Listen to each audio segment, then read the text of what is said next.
Welcome to Alaska Weather, a production of Alaska Public Media and the National Weather Service, Alaska Region. Produced and broadcast daily from the studios of KAKM, Alaska Weather provides complete forecasts, public, marine, and aviation for all of Alaska. Alaska Weather is made possible by the following sponsors. From her rich and fertile valleys to the shores of her icy seas, from her fields and farms and shellfish beds and her many nurseries, for the finest of her flavor, for the freshest by far, choose the things Alaskans bring to the market where you are. Products that we're proud to call our own, and it's all Alaska grown.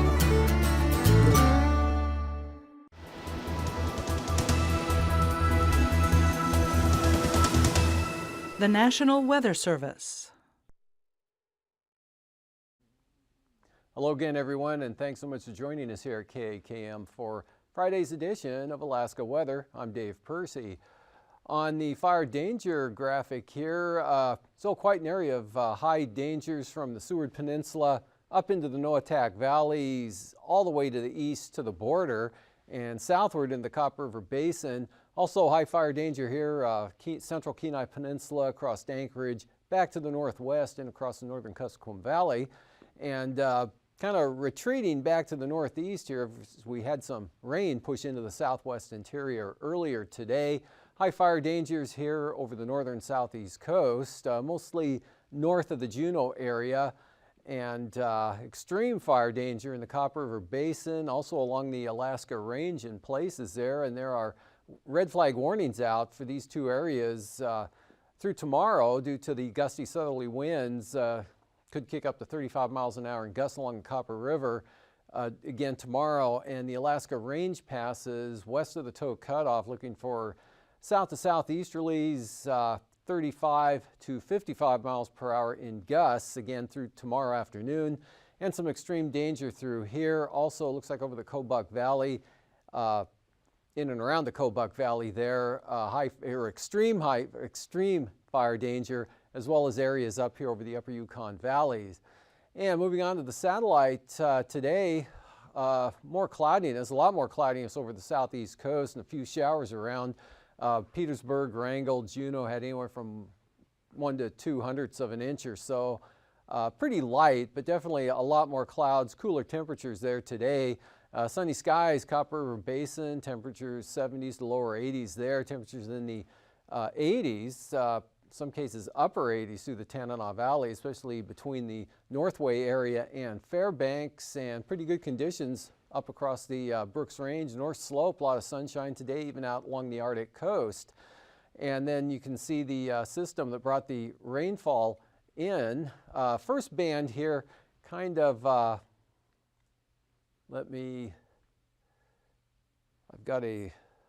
there we go.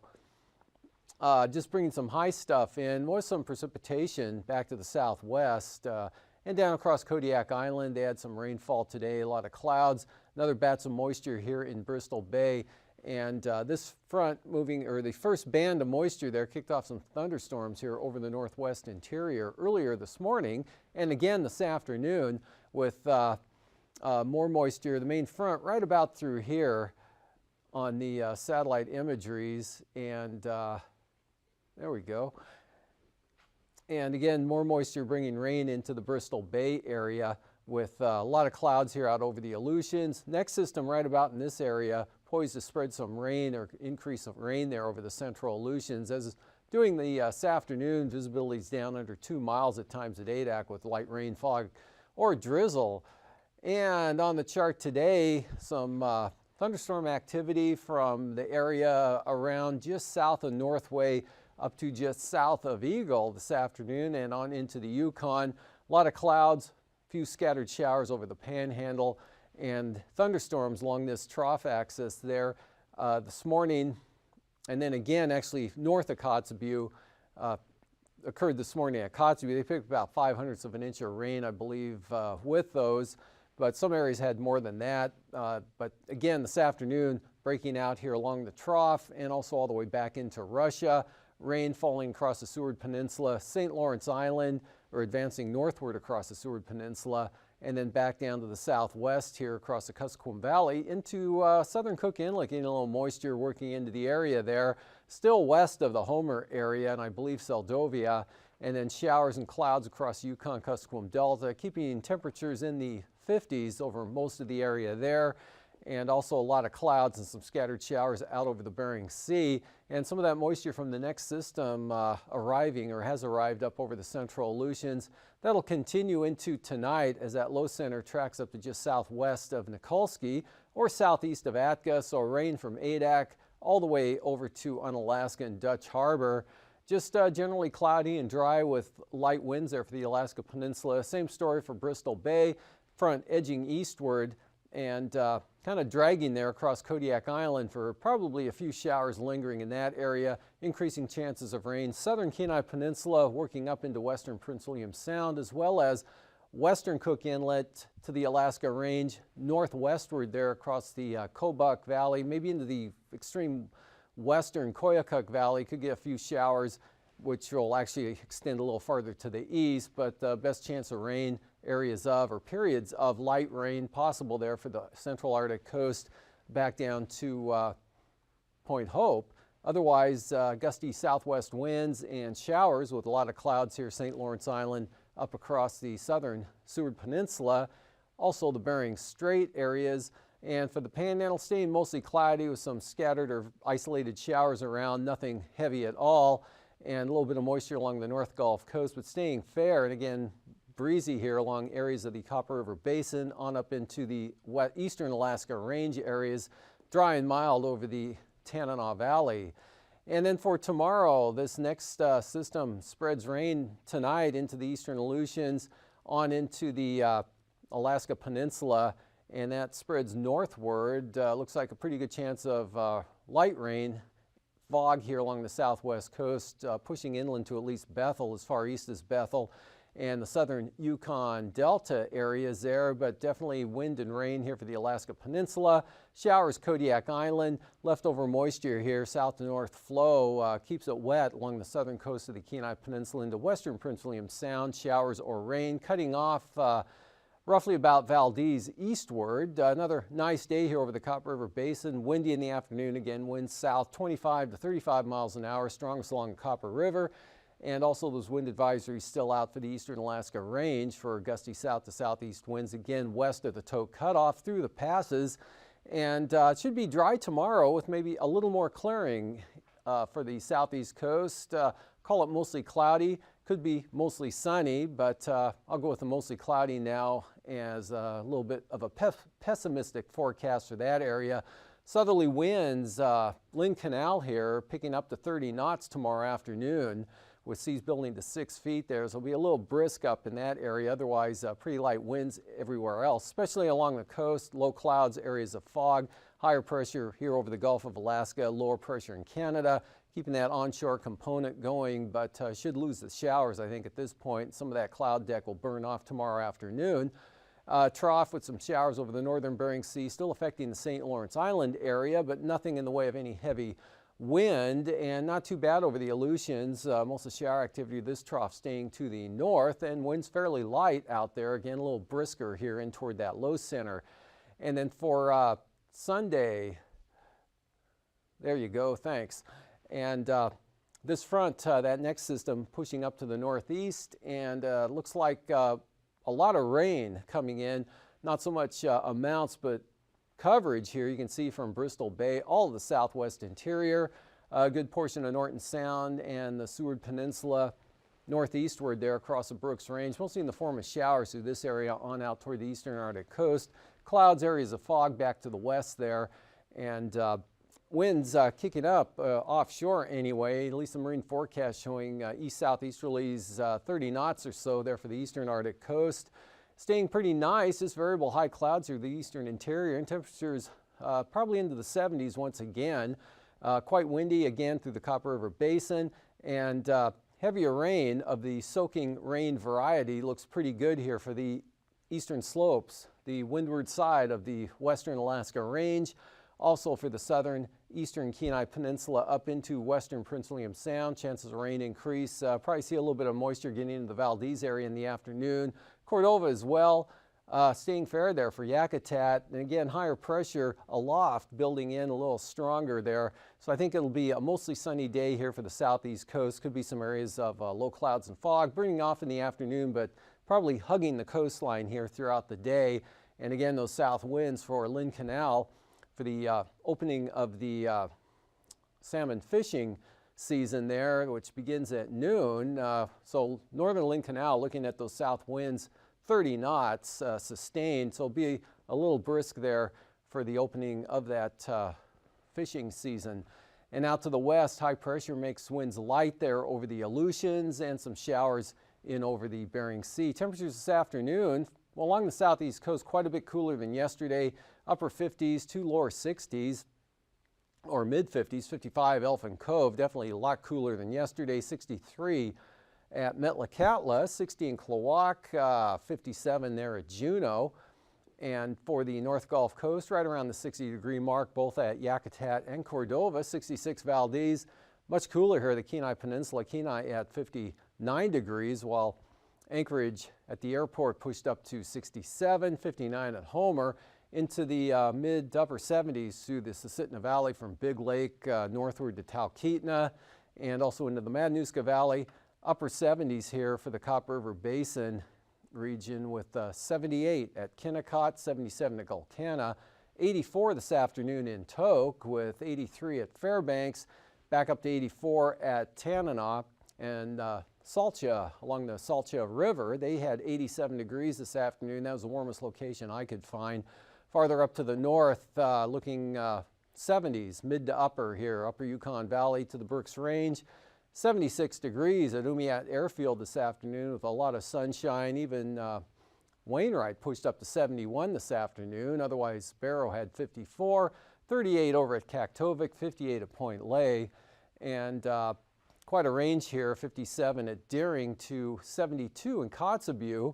Noatak was up to 81, same thing at Ambler, 77, I believe that, or 74 at Huslia. 58, Holy Cross, 47 at Nome, 43 there at Savunga, and 58, quite a bit cooler there, down from the 85 they had yesterday at McGrath, 54 in Bethel, and right around 50 along the coast. And for the southwestern temperatures, there we go, thanks again. This map advancer really not working too well today. Upper 40s for the eastern Aleutians, same thing for the Pribilofs, mid 40s central western areas, 50s here for the Alaska Peninsula, 56 both at Kodiak and King Salmon. And on to the lows for tonight, mid 40s here, the Pribilofs, and upper 40s for the eastern Aleutians, upper 40s, lower 50s here in the west, chillier out toward Wales and those areas.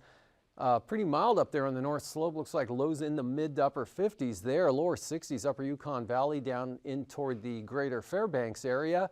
And 40s and 50s to mid 50s here over southern Alaska, and upper 40s, lower 50s for the Panhandle. Moving on to the highs for tomorrow. There we go.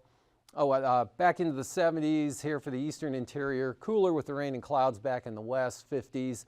Otherwise, tomorrow's flying weather, IFR, southern Kenai Peninsula back down to Kodiak Island, some on the windward slopes of the western Alaska Range. Lots of IFR out here over the Bering Sea to the Alaska Peninsula, covering all of the Aleutians.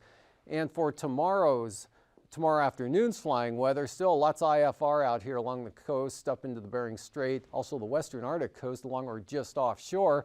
Good VFR through the interior, IFR, southern portage, say down across the Kenai Peninsula, Kodiak Island, marginal VFR up along the Alaska Range to possibly just south of Windy Pass.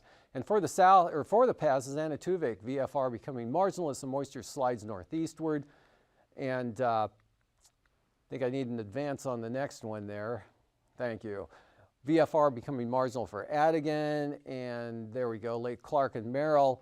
For those passes, lowest conditions will be in the eastern approach, VFR on the Kuskokwim Valley side, rainy, marginal VFR on the east side, and for windy, marginal VFR south side, VFR onto the north, and there we go, Isabel, VFR, Mentesta VFR, Tanita VFR, and I'm about ready to crush this thing, and Portage IFR in the east entrance, otherwise marginal, and for Chilkoot and White VFR. And pushing on to the freezing levels, 4,000 feet here with that upper level low tracking northeastward toward the coast there, up to 12,000 feet Kodiak Island, southwest flow in between those areas right into the interior. And for icing tomorrow, areas of southwest, again, this sliding northeastward throughout the day, back down along the Alaska Peninsula, areas, possible scattered areas here over south central Alaska, Kodiak Island, as well as in the northwest. On to the upper wind flow, southwest, 100 knots, again right into the interior, upper low up in this position, a trough extending southward. High pressure building in over the southeast coast, eastern Gulf of Alaska, keeping the eastern interior pretty good. And for 9,000 feet, south to north flow, 15 to 25 knots, light northwesterlies for the Panhandle. There's this big trough out here over the eastern Bering Sea, light northwesterlies behind it. And for 3,000 feet, south to north, 25 knots, much lighter over the interior. 35 knots there, St. Lawrence Island, northwesterlies 20, western Aleutians, and light winds continue for the southeast coast. On to turbulence, occasional moderate chop here, Kodiak Island, the Alaska Peninsula, Bristol Bay to the eastern Aleutians, St. Lawrence Island, and the Yukon Delta coast, western Arctic coast, and with those gusty winds here over the Copper River Basin and the northern Panhandle. I'll be back after hangar flying with the marine forecasts.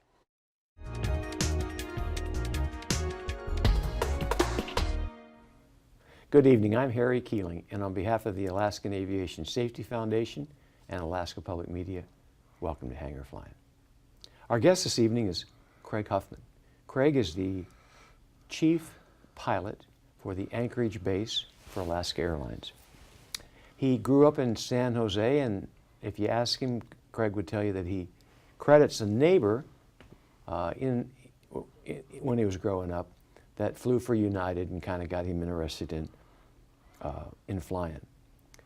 Craig went to Air Force ROTC and pilot training, started his career as a T-38 instructor, and then went to the C-141 Starlifter. While flying 141s, he participated in a number of contingencies, including Panama, Desert Storm, Serbia, Somalia, just to name a few. Craig, thank you for your service. Appreciate it. Thank you. Continuing on, Craig came to Alaska Airlines in '92 as a flight engineer on 727s, came to Anchorage in '94 when the 400 base opened, and he's been the chief pilot for Alaska for the past 3 years up here in Anchorage. You know, Craig, we were talking about your military experience and some of the campaigns you were involved in. Yeah. You mentioned the Panama invasion. Yeah, that was kind of a newer aircraft commander back in the day. Travis did not have an airdrop mission, so we were kind of the second wave into Panama. And the first wave was all airdrop. So we were the first group to land at the airport. It was blacked out. There were some fires, you know, in the area. And realized real quick that the people in the back with night vision goggles could be a big help. So recruited one of the Army guys to come up front and sit in the jump seat and help guide me and find the runway at night. It was a beautiful night, but no lights at the airport. So used him to help guide me, and it was kind of a neat idea. I think the flight engineer came up with that one. Wow. So I guess when you got the intel brief before you took off, did they say to expect ground fire? Or? Absolutely. Yeah. It was possible, you know, expect anything.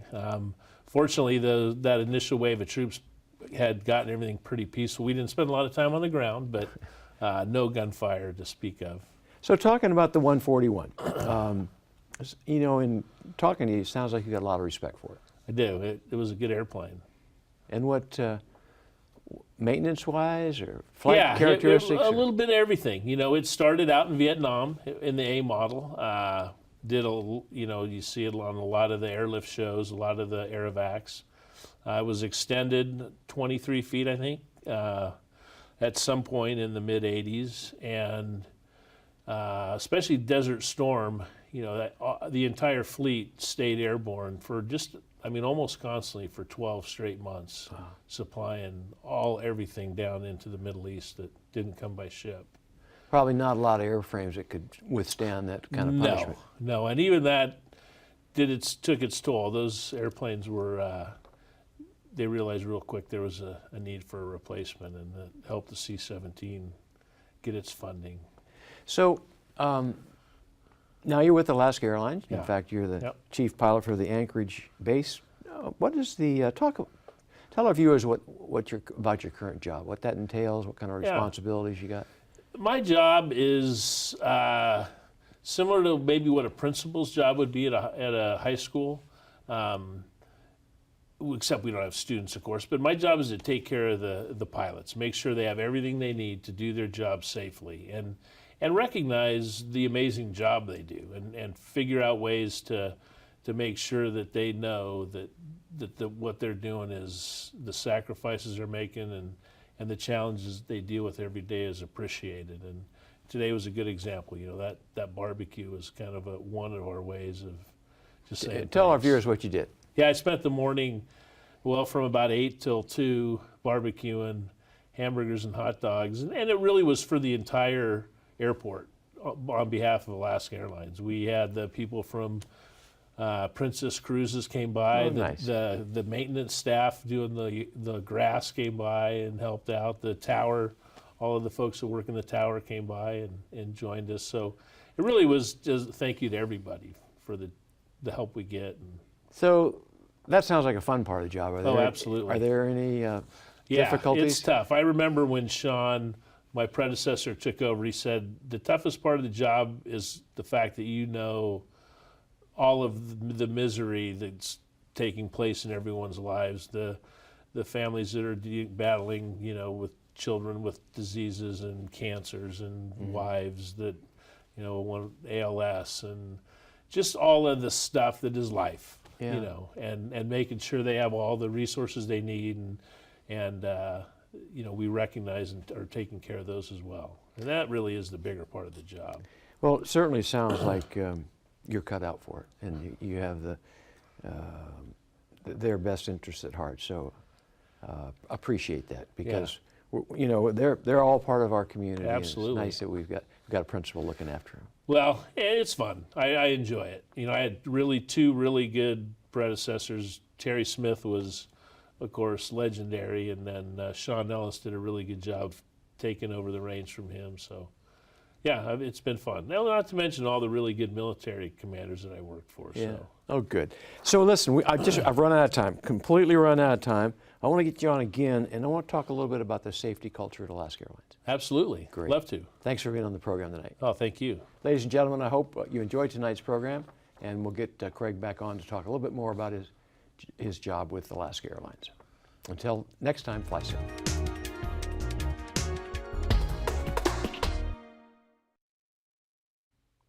Welcome back. Westerlies 10 to 15 knots here for most of the coastline, more southwest but quite light up north.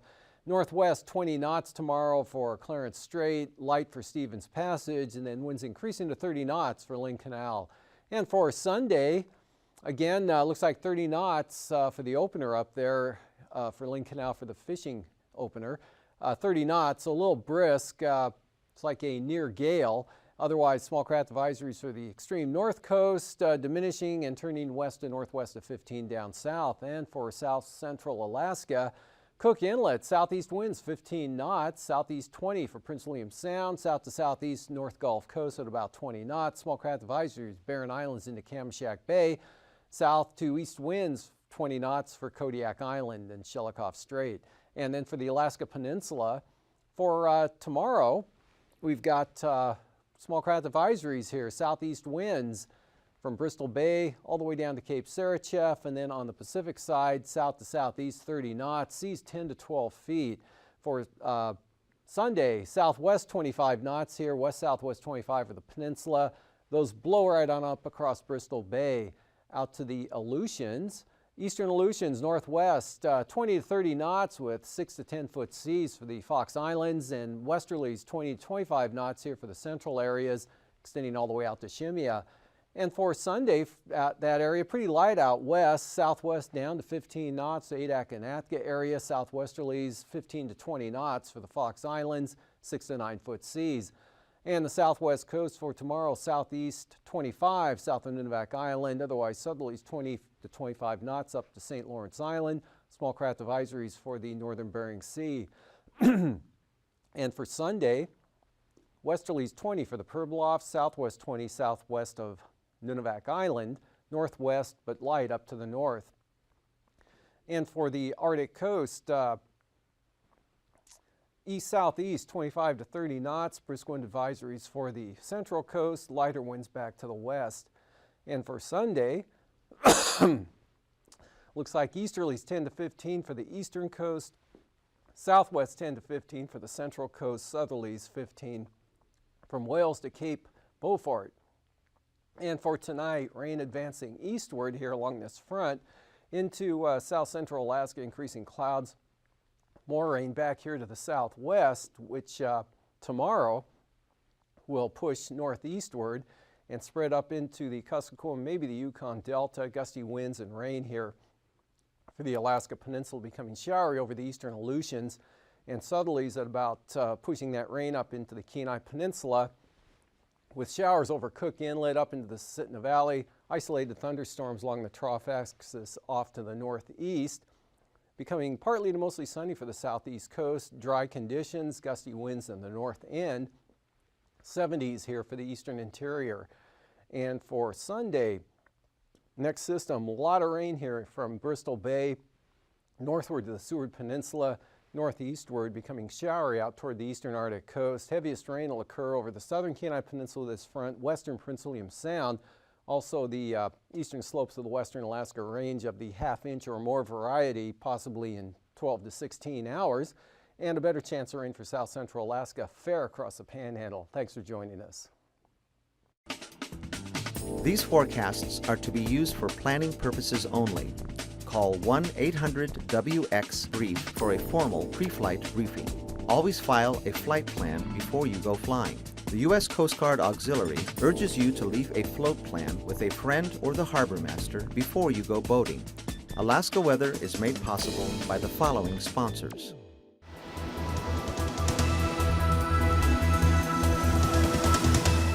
The National Weather Service.